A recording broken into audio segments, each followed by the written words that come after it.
ahead and start recording.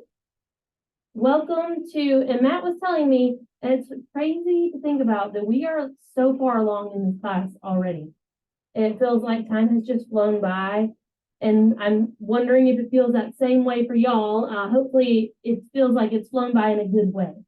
And that you're learning little bits here and there that you can apply to your own land, your property, your businesses. And speaking of businesses, today we're going to talk about business basics. And we have some great resources that we're going to share with you. We have some good information that you can utilize. And then we actually have someone here today who you just heard us talking with. And he is going to let you know a little bit more about his business that he runs here in Williamson County. And so you can glean some information from him. And if you have questions throughout our meeting today, or while Tony's talking later, please just put them in the chat box. We will make sure to get those answered. And we will also have this recording available later on. We'll send it out to you along with the resources that we mentioned. So if you feel like you've missed something, you want to go back and look through something, it will be sent to you, so do not worry. So today I'm going to start by sharing my screen. Let me do that. All right, so here we go. Let's see, are y'all seeing my websites?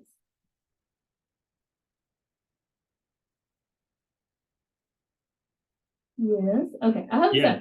Yeah. Okay, good. All right, so last week we had a great talk about financial planning and all that good stuff. And most of our speakers that you've heard up until now have been with the Center for Farm Management with UT, and they have their website and they have more information there. But we are also going to send out that contact information for y'all. I did not send that out in our recap last time, but we are going to make sure to send out the contact information for your person who manages your county, so that you'll have their information for any questions, because Matt and Matt can maybe answer the questions better than I can for sure, but I definitely, the financial side of things is not my area of expertise. So we will get you their contact information. But if you're interested, you can go to their website, learn a little bit more about the Center for Farm Management. And they're the ones that kind of help develop this Farming Fundamentals program. Another resource that we want to point out to you that's available to you as potentially a small business, or they just have great publications, workshops, information for you to utilize, is the Center for Profitable Agriculture. And so it's going to give that programming, that assistance to farmers who have value-added enterprises. And so with those value-added enterprises, they have lots of great information. One of the things that I wanted to mention, and I'll also send this out in the email, is some of the educational events they have coming up. And one of those educational events is actually next week in Spring Hill. So if you have March 6th available on your calendar, next week, March 6th, at the research station, the Middle Tennessee Research Station, which is located in Spring Hill. It's like you're on your way to Columbia from Spring Hill off of 31. If you're heading south to the left, you'll see the research station. And it is the Middle Tennessee Research Station, and you can register the event. They have the registration here, but this one is going to be talking about specialty fruits. So for all of you who said you were interested in learning about fruit production, this would be a great opportunity. On site at the research station, they have 2 current fruit projects that they are working on. One is for blueberries, one is for blackberries. And so I'm not 100% sure what the schedule will go through, but I have a good feeling that they'll touch on blueberry and blackberry production, and maybe a few other specialty fruits that we can grow in our area. So that'll be great. It's free, but you do need to register ahead of time because they're going to have lunch provided. So make sure you go in there and register if you're interested in that specialty fruit training. They also have some other trainings you'll see on here. They have a specialty vegetable training where they'll talk specifically about garlic, microgreens, and urban agriculture production systems. We don't have any necessarily right bias, but Matt, forgive me if I'm wrong, Gallatin is what, an hour or so away? Yeah, it depends on when traffic. Yeah. So if it's at 9 o'clock, yeah, the morning maybe a little bit longer, but Okay. But it it's shouldn't be as bad. same thing here in Gallatin. They'll have a specialty vegetable training. If you're interested, it's free. Lunch will be provided. You just need to register ahead of time because they do have limited seating available. So these are just a few. They did the farmers market boot camp earlier this year. So if you were interested in becoming a farmers market vendor or already were, they had some great information for that. And they have these events throughout the year. And they have other educational opportunities as well. So this is a great resource for you for educational events. Also publications and information. They have individual assistance. You can fill out a form if you think that you need help with financial planning, marketing, other things like that. They have a form you can fill out, and they kind of, on an as-need basis, they'll kind of go through your form and see if it's something that they can sit down with you and work through with you. We have a lot of great specialists that work there at the Center for Profitable Ag. Yep. I'll just add a few comments, Taylor, and we can include these links to those workshops in our recap email. We'll have some of that. But the Center for Profitable Ag, we're pretty fortunate for the state of Tennessee to have it. It is located in Columbia, so it's especially convenient for those of us in Middle Tennessee. But if you have any interest in kind of doing a backyard project, and it doesn't necessarily have to be in a backyard, but growing something and being able to add some enhanced value, to that project or that program, whether it's not just doing honey, but doing ice cream and honey together. So that's really where the Center for Profitable Ag is really geared toward, just trying to enhance the value of whatever ag product that you're trying to do. Don't just grow cut flowers. Grow, make a basket, and so the cut flowers go in the basket. Something that Tony may talk to us a little bit about. But so they're great with coming up with some of those business plans, kind of troubleshooting some of those things. Really great on taxes, as far as from state regulatory issues. If you're trying to do you're growing some blueberries and you want to do some baking, sell some baked products out of your own kitchen. What are the regulations regarding that? Even selling raw milk. Nothing that's encouraged all the time, but knowing what the regulations are for selling raw milk or eggs or anything like that, especially eggs right now, for a lot of people probably having some interest in that. So they're a really great resource for some of those regulations, and then also just kind of providing a lot of trainings along the way. But it is truly for those people looking to gain a little extra value for their ag product. Thank you, Matt. Yeah, they're wanting to enhance, it's like a further enhancement of what you're producing. And so they are a wonderful resource for that. And some of the things that have come out of Center for Profitable Ag, as well as farm management, are some of the publications that I sent you earlier. And so if you had a chance to go through them, great. If not, we'll kind of go through them really quickly. And these are wonderful resources. Again, we're talking about business basics. So if you're planning on getting a business started, whatever that might look like, however big that might be, however small that might be, they have some wonderful tools to help you get started.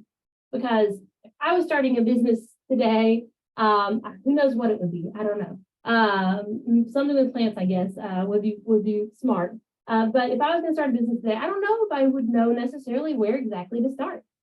So they have some tools you can utilize to get your brain thinking, to get the ball rolling, so that you can get stuff down on paper and kind of look through and see where you might want to take whatever this business is. And maybe you look through these resources and you think, you know what, maybe a business, I don't want to start a business necessarily, but it's good to kind of go through the process, and it kind of helps you think through why I'm doing what I'm doing. What do I hope to get out of it? What resources am I willing to put into this? And what's my end goal? So this first one I sent you is just an overview, business planning for agricultural operations. And so they go through kind of a summary of what this is, overall plan. They go through business description. So on here, we'll scroll down. So they've got the executive summary. They won't have a place you can kind of jot down what is that executive summary. So it's just, what's your overall plan? What are you thinking of doing? What's your maybe name, location? Who's going to own it? Is it you and someone else? Is it your family? Maybe some goals you might have. Looking down the road, of course, we always want to make sure we're looking not just right now, but 3-5 years down the road. What does that look like, ideally? Then they have a section where you can write down your business description. That's when you kind of get into the nitty-gritty details of what your business is going to look like. Location, services you're going to offer, equipment you may already have or may want to get, the scope of your business, partnerships you may want to have, that kind of thing. Then they have a section where you can write down a general marketing plan. So how are you going to sustain this business long term? Are you going to be able to successfully market your goods? Because you can't just sell something if no one knows about it, right? Like, you have to get the word out there some way, shape, or form. And that doesn't always look the same for every business, and that doesn't always look the same for every product. Marketing strategies should hopefully encompass a wide variety of practices, whether it's, social media, word of mouth, other ways that you can market your business and yourself. And then they have a section financial plan. So a financial plan includes that information, kind of like what we talked about in the past, classes, balancing budgeting, making sure, I know they talked about last week, having a separate account for your personal and your business so that doesn't get muddled up. Making sure you're paying yourself for the hours and the time and the effort that you put into this business, and you're not losing money on that end. So thinking through those, and this is probably the section I would struggle with the most, is the financial planning. So luckily they have these broken down individually. So when the other ones I sent you, you can look through and they go into even more details about business planning. So forming that business description, the overview, the history, going through location, location is location. It's critical to that success of your business. So, looking at where you're going to have this business, if you have it in an area that's hard to get to, you may not be able to come. If you don't have enough parking and the facilities aren't great, you may need that may need to be something you look at changing and updating before you open your business. And then looking at your business structure. And so they go through even in more detail some of those specific topics. So looking at your marketing plan. So with marketing, they talk about who is your target market. So the 4 C's of targeting your consumer. Consumer cost, what are they willing to give up to obtain that product or service you're offering? The benefit, how is this benefiting the consumer? In what way is this going to benefit them? Convenience, we're all about what's convenient. How is it easy? Whether it's to find you or to purchase or the service you offer, is it convenient? And then communication. So how are you going to communicate with your consumer? Is it in person, online, website, social media? How is that communication going to happen? And then they have the 4 P's of your marketing. So product, price, place, promotion. What product are you offering? Is this product needed? Is the market already saturated with a certain product? Do you really want, if it's really a passion of yours, then that's great. And maybe you can offer it in a different way than other people have been offering it. But you've got to think, what is the niche? Where is an area that hasn't been covered before? And this is an area I can get into. This is a business I can get into that's going to be successful because I'm offering something different. Or something that is diversified from my competitors. And then price, of course, you need to make sure you're thinking about what you're putting into it, not just materials, but also your time and effort, and that's where you're going to get that price. Place, locations where it's going to be offered.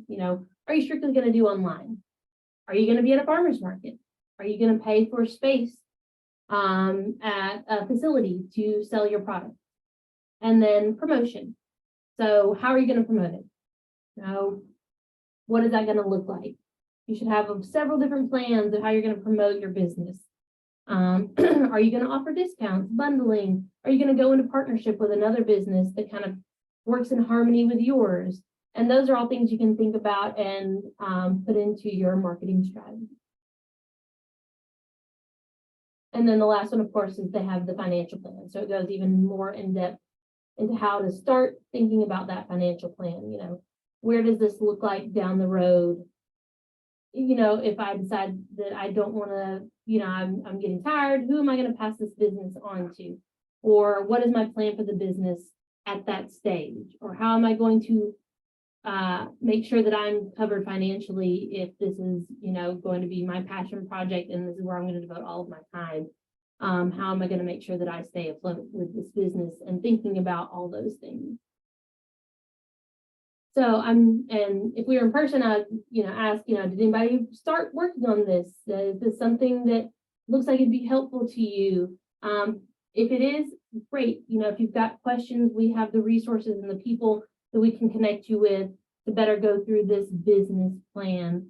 But I really like how nice and simple and easy they made it to kind of go through, because this is not an easy thing to think about. This is not an easy process to start, but it's nice to have those tools to help get that started. One of the things I kind of wanted to focus on a little bit today was just social media marketing. And so I'm just going to take a little time to kind of talk about social media, because if you're going to start a business, how you promote yourselves is important. How you market yourselves is important. And Matt and I can talk about, how we use social media to promote what we're doing. And we're not necessarily selling a product, but we are giving a service.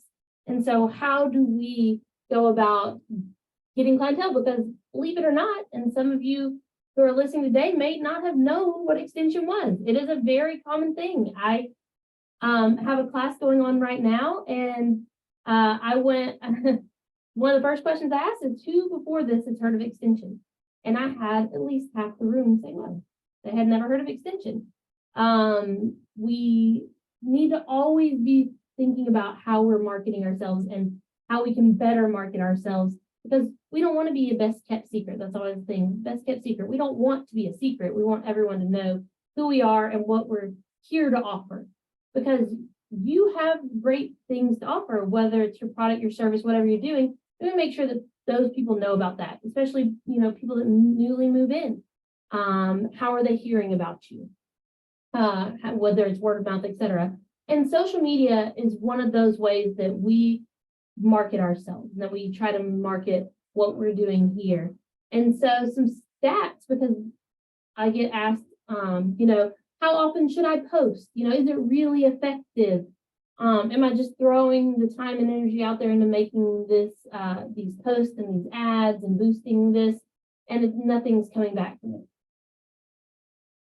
Some information that I found very helpful and really interesting was when using social media, so they did surveys and found that people were 57% more likely to buy a product from a brand that they followed on social media. So maybe it was a first time purchase and they started following you from that and they made another purchase because of that. Or maybe, they followed you on social media for a while. They weren't really sure what you were about and you posted enough. They were like, okay, I trust them. This seems like a great product, a great service, and I'm going to buy from them. But establishing that connection on social media started that trust, that cycle of trust and interest. And so people were much more likely to buy something, a product from someone that they followed on social media. Also, another interesting fact, 71% people were more likely to buy after a positive social experience. So it wasn't just following and you post a pretty picture and then they buy something. That definitely could have happened. But what really got these people was having an interaction with you. So it's not just maintaining an account and never being active, it's actively engaging with clientele. So posting a picture is nice, but when someone comments on it or, asks a question, engaging with them in a positive way really increased the likelihood that they were going to buy something from that business. And this is just kind of an idea of what prompted consumers to purchase from these brands. Being responsive was the number one. If you send an email out or respond to a comment on social media, doing it in a timely manner really made the consumers want to buy from you. Offering promotions, of course. Who doesn't love a good deal? I feel like, there's much more likely if it's like, 20% off. Well, okay, I'm getting a good deal. So offering promotions, providing educational content. Now, this one I was really interested in because whatever you may be selling, whatever service you may be offering, people may not necessarily know much about it. It could just be it's trending and it seems interesting and they want to learn more about whatever it is you're doing. Maybe you're growing something on your property and you're selling blueberries. Antonio's going to talk to us about blueberries. And maybe having posts on how you go about growing those blueberries, interesting facts. People found that engaging and learning about how things behind the scenes really prompted them to want to purchase from that business.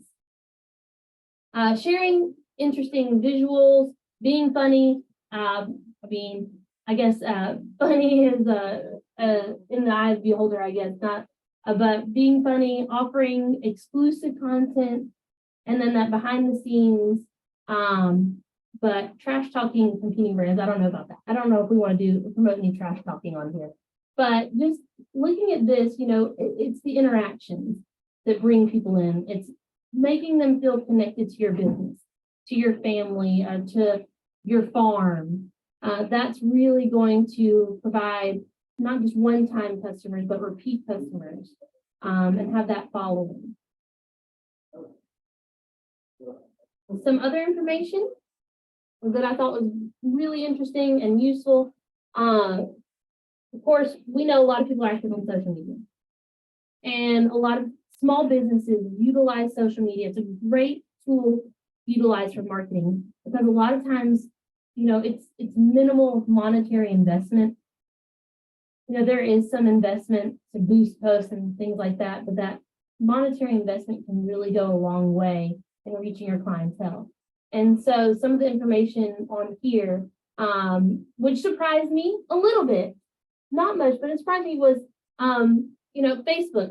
They're like, Facebook's been around a while. Maybe you think it's, for older generations now, or maybe you think it's for much younger generations, or however you feel about Facebook. It's actually the #1 utilized social media platform, not just for consuming information, but for also product and marketing. And what surprised me is actually there are a lot of users in the 18 to 24 year range that are still utilizing Facebook regularly. And so on here, it'll show you the world's most used social media platforms, and Facebook is far outpacing many of the other ones. Of course, YouTube's on there, which is great when we talk about that, like educational components to your business. That's a great place to go there. And then, of course, Instagram, WhatsApp, TikToks. If you got some good dancing skills, you can definitely utilize those on TikTok, or not. But the Facebook is a great place to start. If you're not sure where to start with social media, that's not something you do regularly, Facebook would be a great place to start. Relatively simple to use. They have some good information on advertising and marketing, and it's a widely used platform. So if you want to start somewhere, that's a great place. And good thing about Facebook is wide demographics, lots of different uses for it. whether it's advertising, data, etc. It can be what they categorize as a one-stop shop for full customer service, from learning about the product, learning about the business, to final sale. Another one that's very popular is Instagram, but Instagram can be a little bit limiting on what you can do with it. So it's not necessarily one-stop shop like Facebook, but what it does offer is you've got in-app shopping, very visual platform. If you are like me, I'm a visual learner. I love pretty pictures. And so Instagram is a great place if you've got beautiful pictures of your farm, if you've got short clips that you want to show people, this is a great platform to utilize those. And especially good for visuals. So whether it's, growing, etc., you can really use Instagram to highlight that. And it on here, it talks about Instagram users are really engaged. Instead of just kind of scrolling, a lot of Instagram users really engage with the app and comment and click on links and things like that. So it's another one that pretty simple. And Facebook and Instagram are connected. So there are lots of platforms like Hootsuite that you can utilize to like schedule your posts.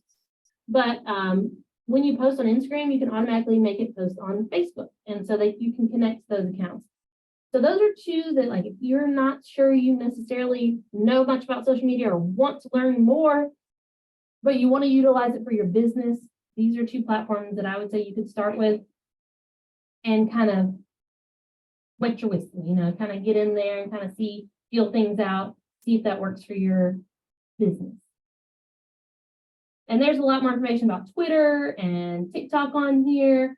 And, if you want to go viral, TikTok's a great place to do that. But some more information, just a little bit more about, it talks about on here, people ask, how often should I post?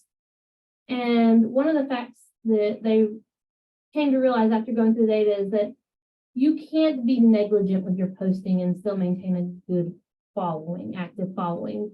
If you're going to utilize social media, they say 1 to 2 times a day is a good posting rate. And honestly, I mean, sometimes you can overload people, but if you're not posting on a consistent basis, Facebook has algorithms just like every other app, and you may not be seen on a consistent basis. It may not be pushed to people. So posting regularly really makes sure that you're seen. And it doesn't have to be long in-depth post. It can just be a nice picture, like I said, a short little clip of you watering plants, of you pruning a tomato, and that's going to get you seen, and that's going to make you visual and make you push your marketing and your brand. And so you can go through and look through all the social media data facts, but I think it is a great tool, especially if you're just starting out with a business, to utilize for marketing purposes. Of course, word of mouth is great, and radio spots and newspaper and all that. There's lots of different ways you can market yourself. But this is a great place to start. You can just sit on your couch and scroll through and look at the places that you follow and the things that you see and the things that catch your eye, and you can kind of mimic some of that with what you're doing and make it work for you. So social media can be a great place to start with marketing for your business. Anybody have any questions about any of that?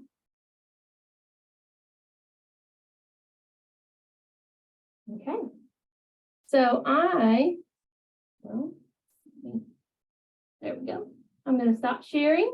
And as we go to the next portion, I'm going to have Tony Foster, who is on here with us, and we really appreciate him being on here. He actually took the class last year with us, and he has been a great resource for us. He has been wonderful to work with and helped us with blueberry classes and potentially some future elderberry and loganberry classes. And so he's here tonight, and he's going to tell you a little bit more about himself. He owns Blue Honey Farms in Eagleville, and he is a blueberry grower extraordinaire, basket weaver, vanilla maker, all kinds of He does all kinds of wonderful things with his business. But we're gonna kick it to Tony, and we're gonna talk to him a little bit about his business and how he got started. And Tony, what more do you want them to know about you? Well, I'll just say that our starting of the blueberry farm was just a hobby kind of thing that started out that has turned into turned into a full-fledged job on top of another job that I was already doing. And we'd never eaten, Joy and I had never eaten blueberries before, and we went to a family reunion down in Summertown, Tennessee, and my aunt had these two huge bushes in her backyard, and Joy and I went back there and picked some of the fruit and ate it, and went and asked my aunt what it was, and she said those are blueberries. And we were kind of smitten at that point. And I've always loved working outside. Always enjoyed planting things and watching them grow, and enjoying the fruits of your labor working out in the field and everything. And that's pretty much in a nutshell. That was somewhat 18 years ago that we did that. And it has snowballed since then. Things have expanded. And as far as marketing, yes, I have. I did a lot of baking with blueberries. So vanilla in the stores is very expensive. So I started making my own vanilla blueberry extract. We have bees as well. So we have honey when my bees cooperate. And just anything that I could put the blueberries in, I did it. And we have been members of the Franklin Farmers Market for 15 years. And we opened up our U-Pick here at the farm some 5 years ago, and the demand on the farm has grown tremendously by word of mouth. People enjoy coming out and visiting with us and just chatting, because as Taylor knows, I don't have any trouble speaking with folks. But I'm passionate about the blueberries. I'm passionate about our farm, and it's kind of easy to talk about things that you're passionate about. So that's just a little bit back history of us. Thank you, Tony. And it's true. We talk about passions a lot, but that's what's going to drive you at the end of the day. If you're doing something you're not passionate about, when things get tough, it's going to be harder to push through. So definitely finding your passion, like Tony has. And so I'm going to ask Tony a few questions and get some good information for y'all from him. Tony, what about the farm has changed over time? You know, how when you started out, you kind of talked about how you started with not even knowing, ever having a blueberry. And now you've grown into a business that has multifacets. So how has it changed over time for you? It's changed. When we first started, we had 175 bushes.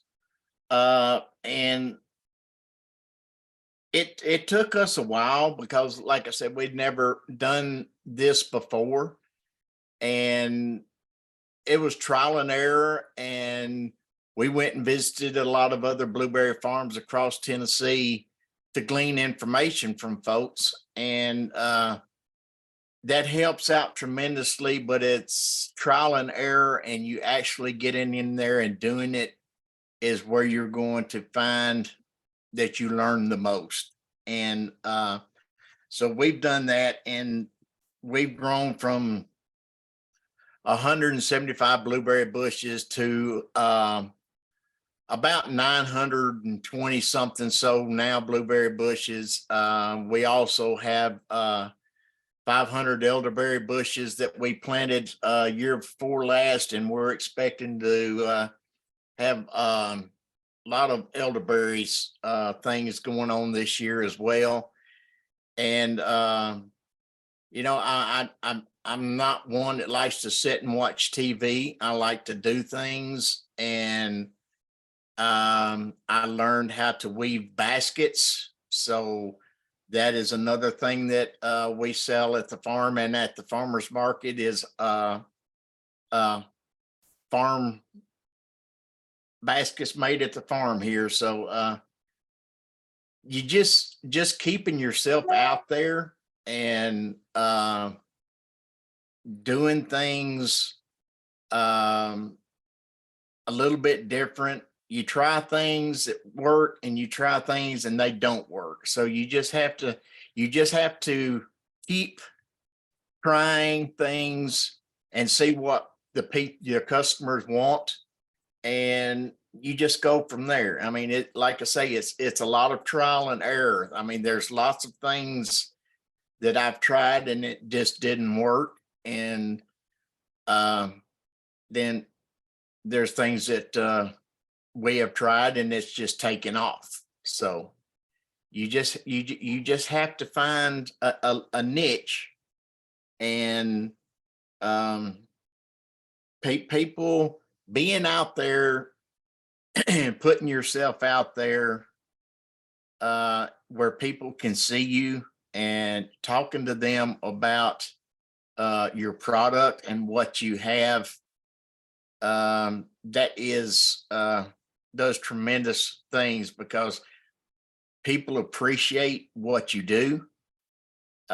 People thank you for talking with them and sharing information to them about things that you grow or your business that you have. And if you put yourself out there, your business is going to be a whole lot better.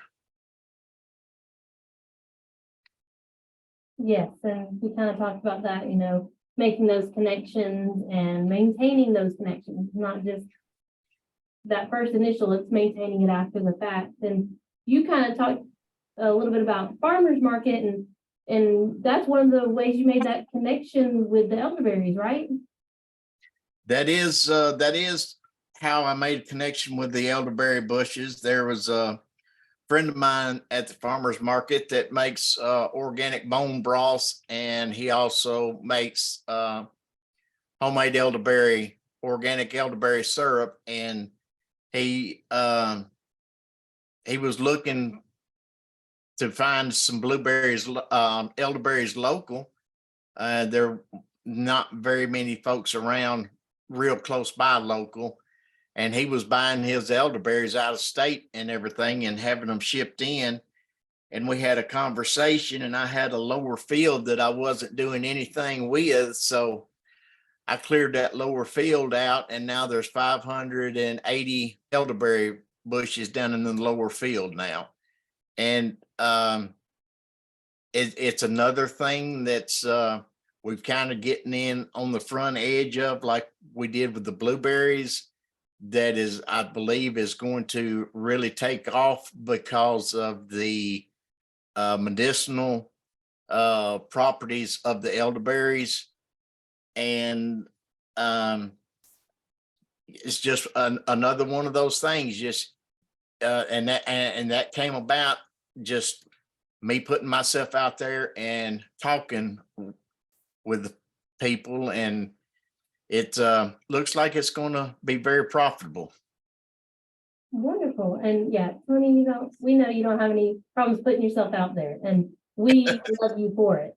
That so with making those connections, do you find that being a part of the farmers market helps you make those connections? The farmer market was a great start for us, and the people that come through the farmers market is not the same people that came through the farmers market 15 years ago. These people are just moving here from California. They're coming from all over the United States, moving into Middle Tennessee area. And they're really intrigued by going back to old school, going to farmer's market and getting your fruits and vegetables and getting your meats and your eggs and everything. It's kind of resurrected somewhat, the farmers markets have. And because people are tired of the junk that you get at stores, to put it plainly, they're just tired of the junk. And but that was one of the big connection there at the farmers market. And there was a lady that came through the farmers market many years ago, Jill Melton, Edible Nashville Magazine. And she stopped by and we had a conversation, and I told her she needed to come pick some blueberries. And she came and picked blueberries, and she's really big with Twitter and Instagram and all that kind of stuff. And she posted about our farm, and she posts about our farm all the time. She's had us in her magazine, and the Instagram it just blows up. And so you just have, but there again, you know, you put yourself out there and you make those connections, and those connections will be more profitable for you because they will get you and your business out there as well. Do you have a website, Tony, or do you participate? We do have a website, and it's bluehoneyfarmstn.com. And we also, my daughter-in-law does the Instagram stuff. I'm a farmer. I'm not into the technical side of it as much, but she takes care of our social media. My daughter-in-law takes care of our social media stuff. So, but we do have the website, and we do have Instagram, but I couldn't tell you what it is. And that's okay. It's great to have people like your daughter-in-law around to help with those things, because it definitely adds another facet to your business for sure. Yes, it is. And it really blows it up. I mean, you get these people that we had, for instance, we had this lady that was friends with my daughter-in-law on Instagram, and she is a homeschool parent, and she's real big into the homeschool thing. And she came out to the farm with her son and picked last year, and then she posted about it. And then we had a lot of other folks came because of her and her following. But then 3 days later, we had 6 different homeschool groups came and picked blueberries just because they follow that lady. So that's pretty cool. And I love talking with the kids about the blueberries. I've done classes with kids, homeschool kids and stuff, where I just teach them about the blueberries and all those things. And people just they're interested in getting back to just old ways. And I'm sure a lot of people in this class kind of feel that same way. As maybe one of the reasons you bought the property you bought, and you're coming to this class so that you can, do something on your land, grow, get your hands dirty, know where your produce is coming from, or participate in the agriculture in Tennessee.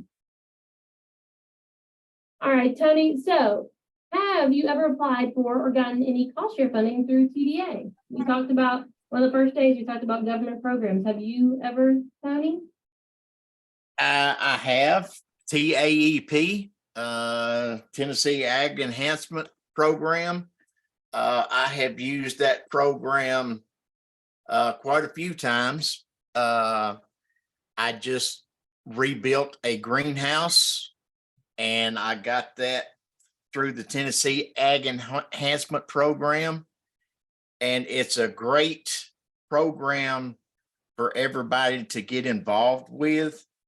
They share cost with you on the projects that you have to further your farm, to advance your farm.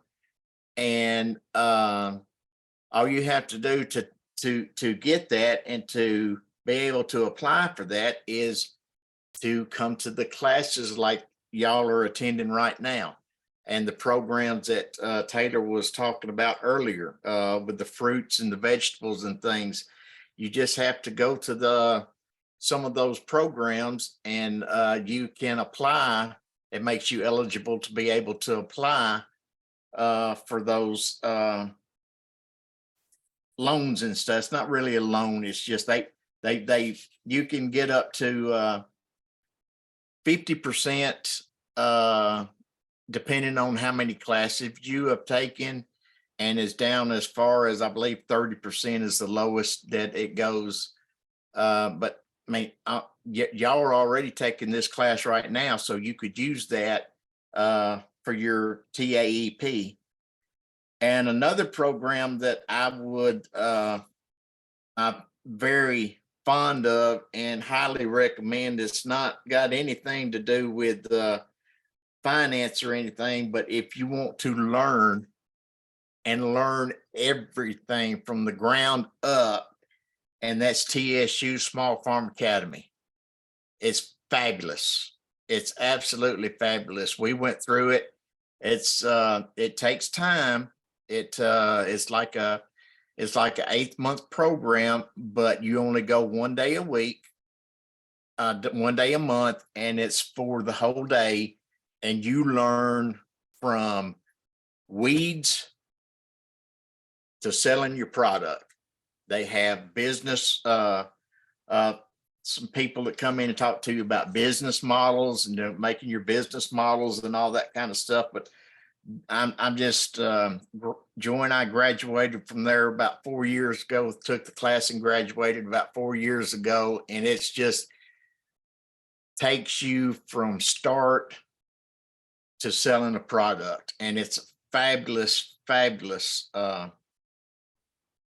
class to get into. So really warm place in my heart for that program. And you were a TSU Small Farm Family of the Year, were you not? Our farm was picked the best small farm in Tennessee, Middle Tennessee. So I guess that's one reason why it's kind of near and dear to my heart. But we placed first in new small farm category, so that was really great. Well deserved. Hey, Tony, what are some other projects you've done through Ag Enhancement? The Ag Enhancement Program, other than the greenhouse, I mean, it covers all kinds of things. Say I needed gravel to make a new parking area. It will cover that. It depends on what kind of other things that you're needing for your farm, but a building for us, a packing building, we used it to get a packing building built. They do help you with plants. If you buy your plants from someone, they will help with the price of plants. If it is a plant that produces annually, strawberries and things like that you plant every year, they don't help you out with that. But I mean, hand wash stations, gravel for your parking lot, gravel for your drive, new irrigation says if you need going to put more plants out and you need to run more irrigation. You can get them to help you with the irrigation costs. We've used them a lot with plants. We've used them now with 2 greenhouses, and we've used them for the building, our packing building, our outbuilding that we use to pack, and the irrigation. When we put in our new irrigation, they helped out with that. And there's another program that I just thought of that, and we've only used it one time, and I probably will butcher the name, but Matt, you probably can help me. It's NRCS or yeah, the equip yes, program. that is a good program as well. They actually helped us do our large high tunnel that we have in our lower field down there. That's another program that you can get involved in. But with the TAEP, which is what we have used the most, with us with fruits and our small fruits and stuff like that. And we're constantly, our Joy and I are constantly expanding the field and trying new fruits. I'm a fruit person. Don't mess. I do enough vegetables for Joy and I for vegetables for the summer. Other than that, is everything we've got's fruits. And I mean, we've got pawpaws, muscadines, loganberries, raspberries. I'm gonna forget some things here. Elderberries, the blueberries, and we've got some blackberries. Not fond of the blackberries real. They go crazy. They're hard to contain. But if the TAEP, people can go online and look at that, and you can see. I mean, there's that program. What we use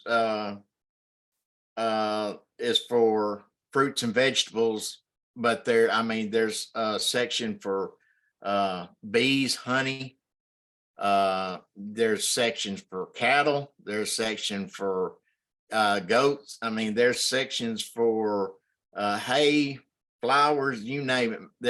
There are all kinds of programs that you can go in there if you look on their website and see if it might be something that y'all might be interested in checking out. But it's and we covered that our first night, but that you gave us a lot of good examples of what you have personally done, which has been really helpful. We can kind of give oversight, but it was good to hear. Yeah, good to hear kind of your personal examples. Tony, if you don't mind, I want to ask you one question you've mentioned cost and price and a lot of things. And obviously, when you start talking about the farmers markets and there's other producers that are doing blueberries during the blueberry season, or strawberries during the strawberry season, or tomatoes during the tomato season. So from you, how do you come up with the price that you're going to sell your, depending on how you're going to measure, whether you're going to sell it by a quart or a gallon or by a pound, or how do you kind of come up with your price development and the method of which you're going to sell? We have, when we first started, we didn't have a clue. But we had some friends of ours that were doing blueberries as well. And they kind of coached us through that and helped out. So my advice would be to find someone that has that product that you're going to have and talk with them. Most farmers are happy to help another farmer out. There are those that are tight-lipped and don't want to help people out, but I'm not that way, and I'll help anybody out that I can. but that's how we first started. And then as the years have progressed, we just have to keep track of our fertilizer. We use organic fertilizer. We have to keep track of costs. How much has it gone up this year? When I'm delivering the blueberries, how much is gas gone up when I go? And we just have to kind of have a spreadsheet, check it out, see what the prices have done, and see if we need to maybe bump the price up a little bit. We have Joy and I, we sell to 2 bakeries and 3 restaurants in Nashville. And that's a pretty long haul for us. So we had to go up on their prices last year, which they were fine with because they appreciate the quality of our fruit. And it's just you just got to get in there and use figures, and you just got to, and Joy is better at that than me. But you just have to you got to go in there and see what it's costing you, and then you have to adjust according to that. And that's, I mean, you don't have to do it yearly, but since we've had such a drastic increase in prices on supplies and organic fertilizer and gas and everything, it really made us have to adjust our price last year. Thank you, Tony. Yeah, and thinking about, you know, where you're not just selling at the farmer's market or just selling to restaurants, you're offering U-Pick as well. And so which area do you feel like, you know, benefited y'all the most? Or is it just a mix of all of those kind of makes it what it is? In the past, I would have told you that the farmer's market is where we do the best. We do the best at the farmer's market with our baskets. But as far as the blueberries, the U-Pick has gone berserk. We last year opened up 5 days a week, and we had people there every day, those 5 days, all summer long when we had the blueberries. And it's just, somebody will come and pick, and they will go tell their friends, and their friends will come and pick, and they'll go tell somebody else. And it just, last year, it went crazy, which is a good thing. But as far as the blueberries, we do much better at the farm other than the farmer's market. The people are craving that experience of coming out to your farm. People are craving wanting to get back closer to nature.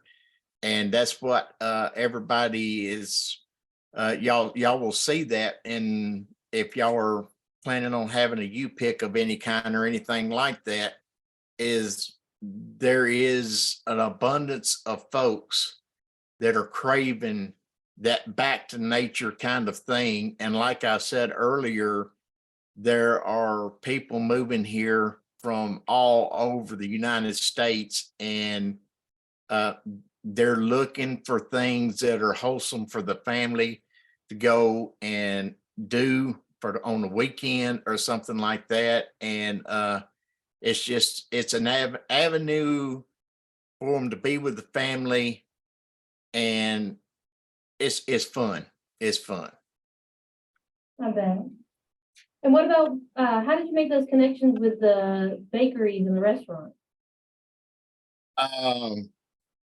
Farmer friends. So it's good to make friends. Yes. That's where, keep putting yourself out there. You've heard me say it 50 million times, but I say it again. Keep talking. And Taylor, y'all know, you and Matt know, I don't mind talking about blueberries, and everybody I talk about blueberries. So eventually those conversations lead to, well, what about selling us some blueberries? Or what about this? We had, for example, we had a couple that just moved here from Michigan last year, came and picked. And they're new to the area. So they were exploring our area, and they visited in Leapers Fort, places in Leapers Fort. Well, they went to a place down in Shelbyville that it's a farm where you can park your RV on the farm, and they have a farm store there, and they allow people, to stay there on the farm in their RVs on the weekends and stuff, and stay booked up. People just want to come and stay on the farm and watch the cows and the sheep and everything and the goats. Well, that couple picked blueberries with us, and then they went and visited that farm in Shelbyville. And that they told the farm in Shelbyville about us, which entailed that they buy more blueberries from us last year weekly than all my restaurants and bakeries put together. Wow. And they do it in baked goods there at their farm with the blueberries, and just reselling the blueberries. They resell some of the blueberries. So I'm a firm believer of be nice to people, and people be nice to you.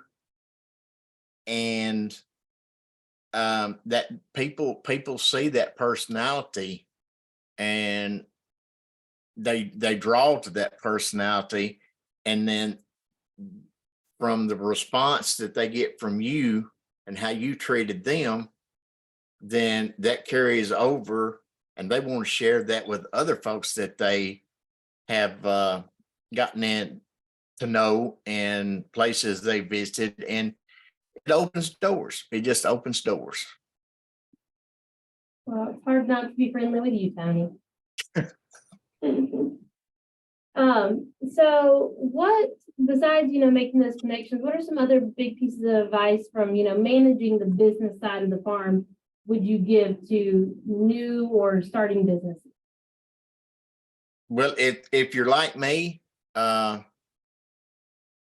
you need a partner, which is my wife, Joy. And I'm the farm side of the business. She's the money side of the business. So she's real good with that side, and I am good with the growing side. So I would definitely, if you have someone that can help you out, that would be fabulous to do that, because it's a lot for one person. It's a whole lot to try to do. And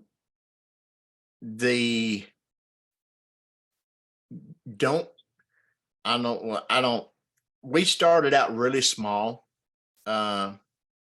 which was good for us because Joy and I were both still working full-time jobs.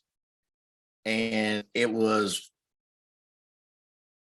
we didn't know what we was doing, so we wanted to take it slow and try to grow and then as our customer base grew, we just kept growing the farm, because we have 10.5 acres. We had room to expand, and so we just kept expanding. And like I said, last year we had a tremendous amount of people picking last year, to where we weren't even able to put any berries in the freezer last year. So we planted I just got through planting another 150 bushes 2 weeks ago. So I'm not saying that might not, that's the best program for everybody to follow, but for us, it was better to start out small and then just expand from there.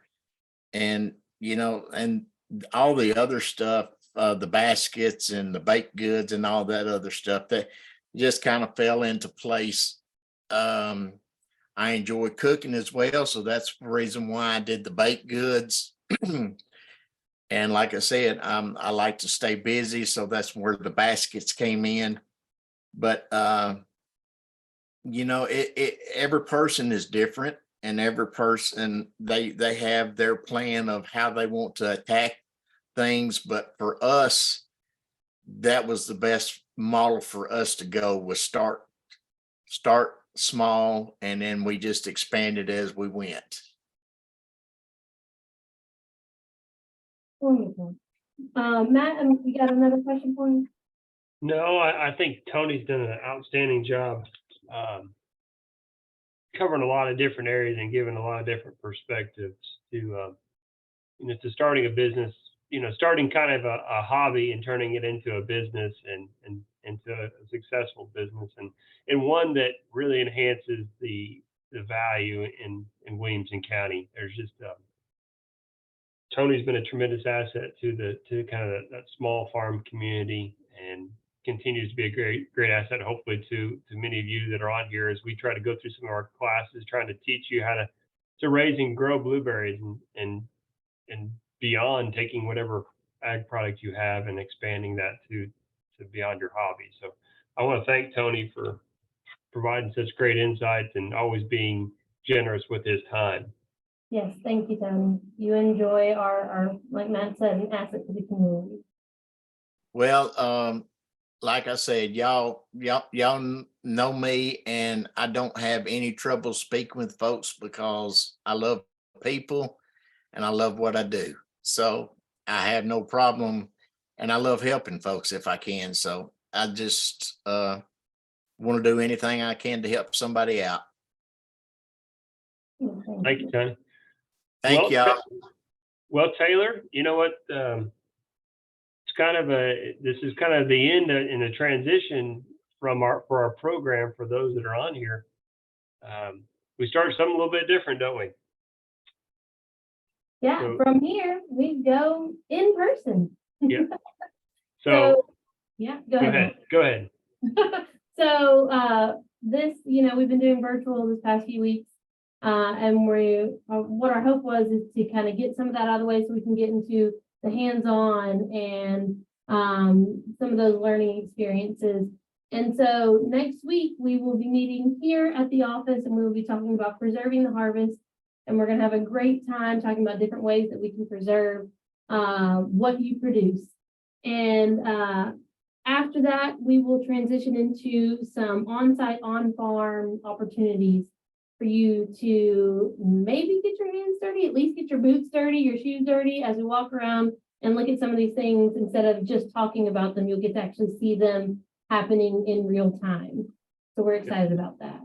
So next week we'll be showcasing different ways to be able to preserve the harvest, whether it might be a vegetable or a fruit or something like that. Correct? Yep.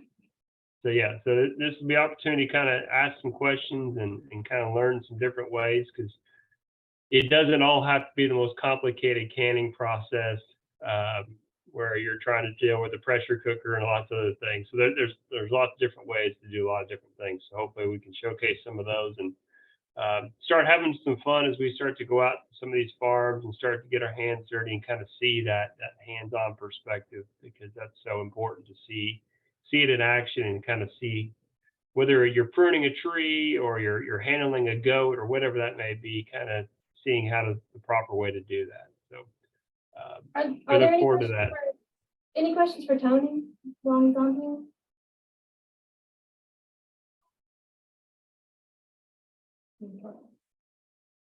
All right, so I want to remind everybody, we've recorded tonight's session, but